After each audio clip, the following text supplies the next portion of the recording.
4 exercises you should avoid and 4 you should do after 50 years of age. With the passing of years, our body changes, and with these changes comes the need to train more intelligently. This doesn't mean stopping progress or giving up on goals, but rather continuing to advance within what the body allows.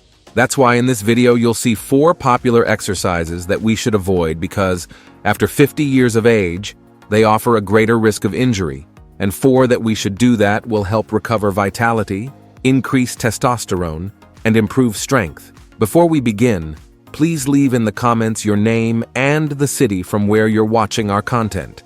Let's start by talking about the 4 exercises you should consider avoiding after 50 years of age. It's important to understand that these exercises aren't completely forbidden, but they represent a greater risk for older people due to the natural changes that occur in our body with aging. Exercise 4. Traditional sit-ups. This movement puts significant pressure on the lower back, especially for people over 50 years of age. With aging, the intervertebral discs gradually lose their ability to absorb impacts and pressure. A study conducted by the University of Waterloo in Canada, led by Dr. Stuart McGill, a specialist in spine biomechanics, analyzed the pressure exerted on the intervertebral discs during different abdominal exercises. The results showed that traditional sit-ups can generate compression of up to 742 pounds of force in the lower back region, which is enough to cause damage to already fragile discs.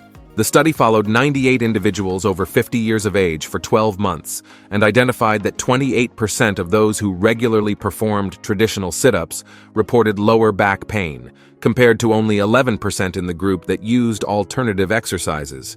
In addition, traditional sit-ups involve a repetitive movement of spine flexion that, over time, can contribute to herniated discs, especially in individuals with a history of back problems.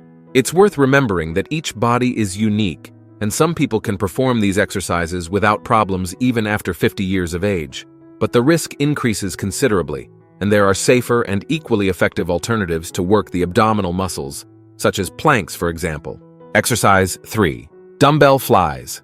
This movement puts the shoulders in a vulnerable position of horizontal abduction with external rotation. After 50 years of age, the shoulder joint frequently presents natural wear on the rotator cuff and the structures of the glenohumeral joint. A study conducted by the American Orthopedic Society for Sports Medicine followed 150 weightlifters over 45 years of age over a period of 2 years. The results indicated that dumbbell fly exercises were associated with a 37% increase in the incidence of rotator cuff injuries when compared to other chest exercises. The main problem is the position of greater vulnerability, in which the shoulder finds itself during the movement, especially at the lowest point of the range. In this position, the rotator cuff tendons are compressed between the head of the humerus and the acromion, a bone structure of the shoulder, which can lead to an inflammatory process known as impingement syndrome. In addition, the anterior capsule of the shoulder is under excessive tension, which can cause instability and pain. It's important to emphasize that the risk is mainly associated with execution with full range of motion and heavy loads. Some people may adapt the exercise using less weight and limiting the range of motion, but there are still safer alternatives to work the same muscle groups, such as the machine fly, for example. Exercise 2. Behind the neck pull-downs. This movement places the shoulder in an extreme position of external rotation combined with abduction, which can compress sensitive structures such as the rotator cuff and the subacromial bursa. Researchers from the Mayo Clinic conducted a study with 85 individuals over 50 years of age who regularly practiced weight training. Using ultrasound and magnetic resonance imaging, they evaluated the shoulder structures before and after performing different types of pull-downs.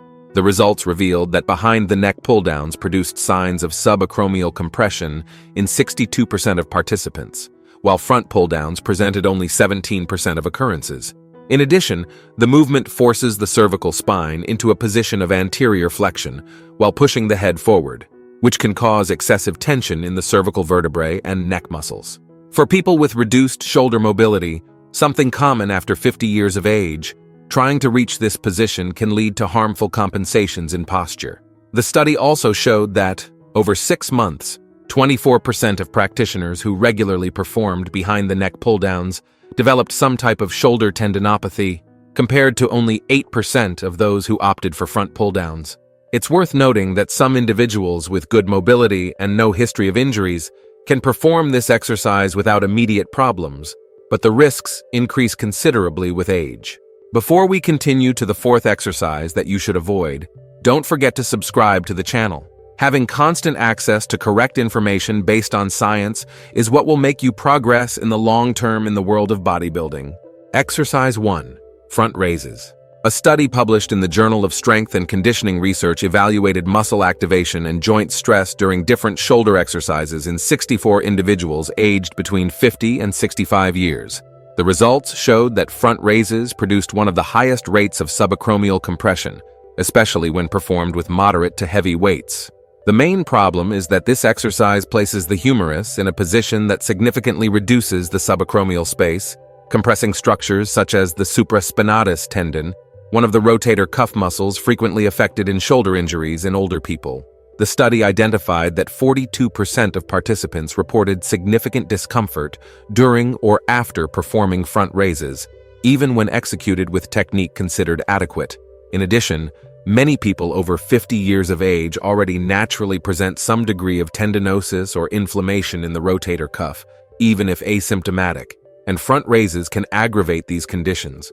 It's important to mention that the anterior deltoid already receives sufficient stimulation during other compound exercises for shoulder and chest, making front raises a high-risk and low-necessity exercise for most people in this age group. Now that you already know the exercises you should avoid and why you should avoid them, let's move on to the exercises you should definitely incorporate into your routine after 50 years of age, as they bring enormous benefits for health, strength, and quality of life. Essential Exercise 4. Bent over barbell rows. This is a fundamental movement to strengthen all the posterior musculature of the trunk, including the large muscle groups of the back such as the latissimus dorsi, trapezius, rhomboids, and erector spinae, in addition to secondarily working the biceps and forearms. For men over 50 years of age, this exercise is particularly valuable for several reasons. First, it helps combat the forward curved posture that tends to develop with age due to weakening of the posterior musculature. Second, it strengthens the spine stabilizing muscles, reducing the risk of lower back pain. Third, studies show that compound exercises like rows stimulate testosterone production, a hormone that tends to naturally decrease after 50 years of age. To correctly perform the bent-over row, position yourself standing with feet shoulder-width apart and hold a barbell with hands slightly wider than shoulder-width. Slightly bend your knees and lean your trunk forward, keeping your back straight at an angle of approximately 45 degrees with the ground.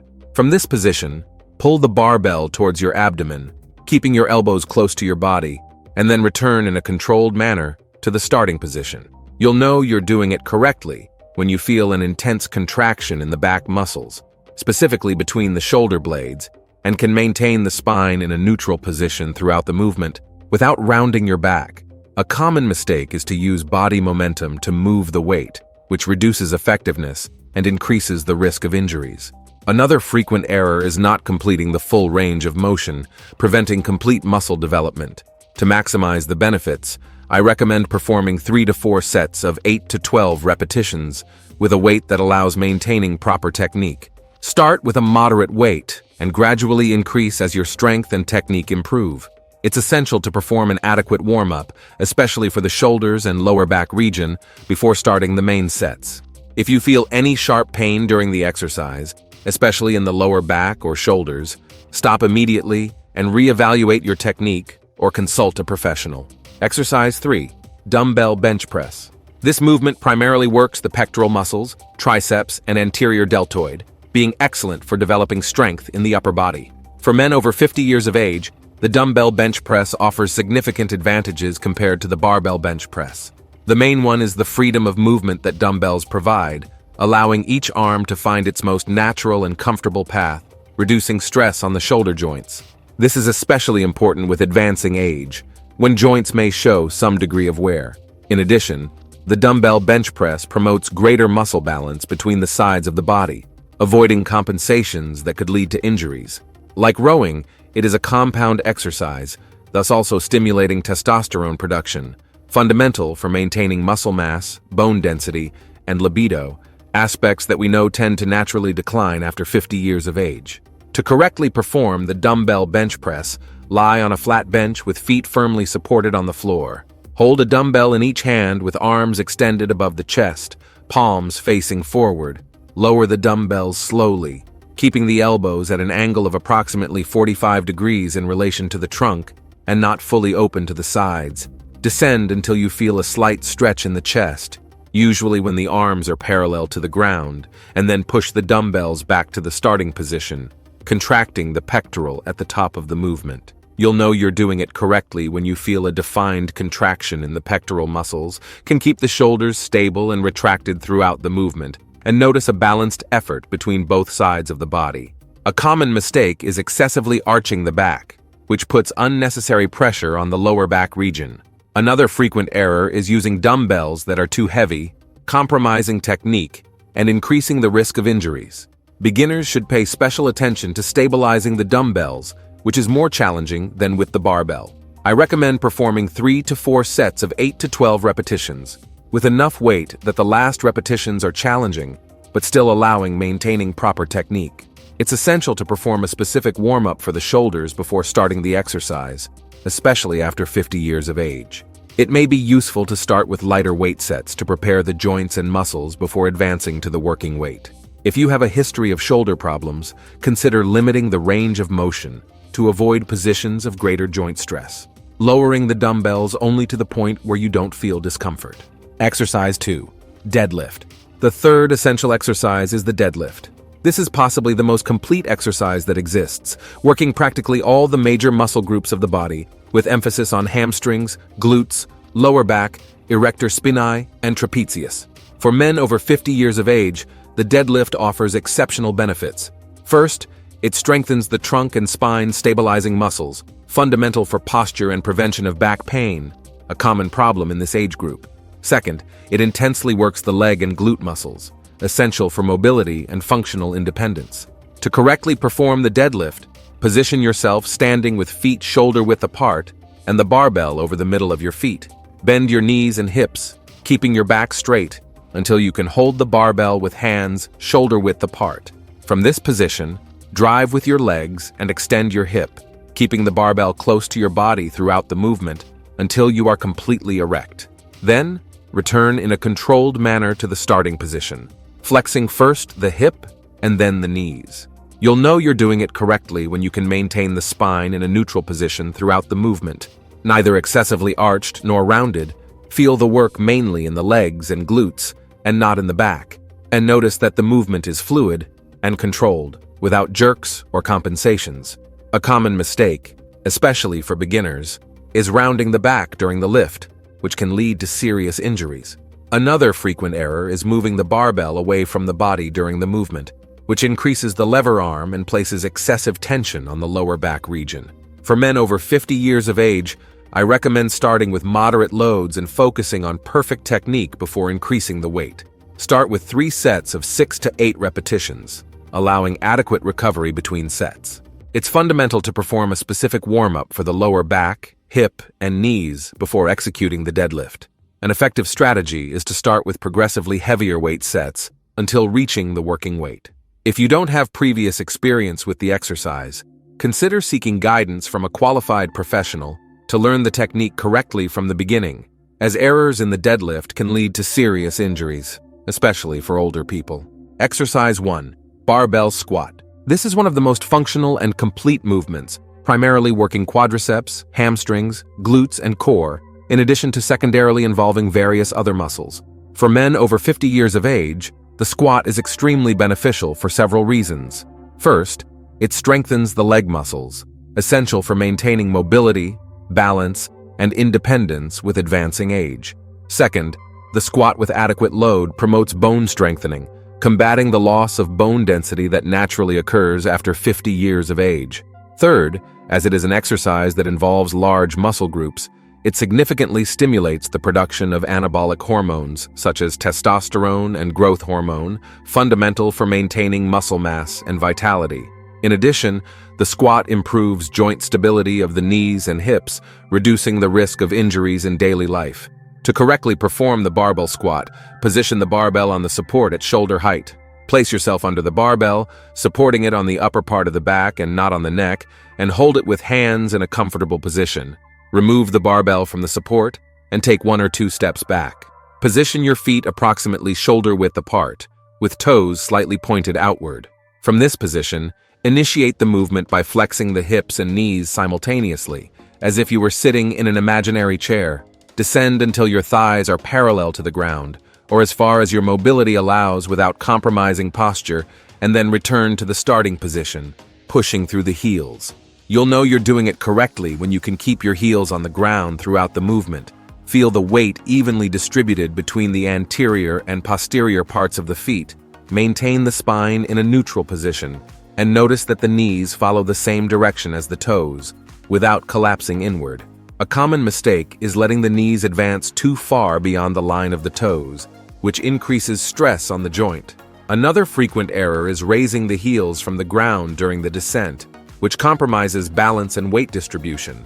For men over 50 years of age, I recommend starting with 3 sets of 8 to 12 repetitions, using a load that allows maintaining perfect technique. It's essential to perform an adequate warm-up, including mobilization of hips, knees, and ankles before starting the exercise. If you have a history of knee problems or limited mobility, consider starting with partial squats and gradually increasing the range as your strength and mobility improve. It's also valid to start with simpler variations, such as bodyweight squats or with kettlebell, before progressing to the barbell squat. These 4 exercises form a solid base for any training program after 50 years of age. They work all the main muscle groups, stimulate hormone production, strengthen bones and joints, and develop functional strength that translates into better quality of life. If you also want to learn how to change your body after 50 years of age using only some very powerful isometric postures, we have a video appearing right now on your screen, showing and better explaining each of them. Don't miss it. Thank you for watching this far, and may God bless you, my friend.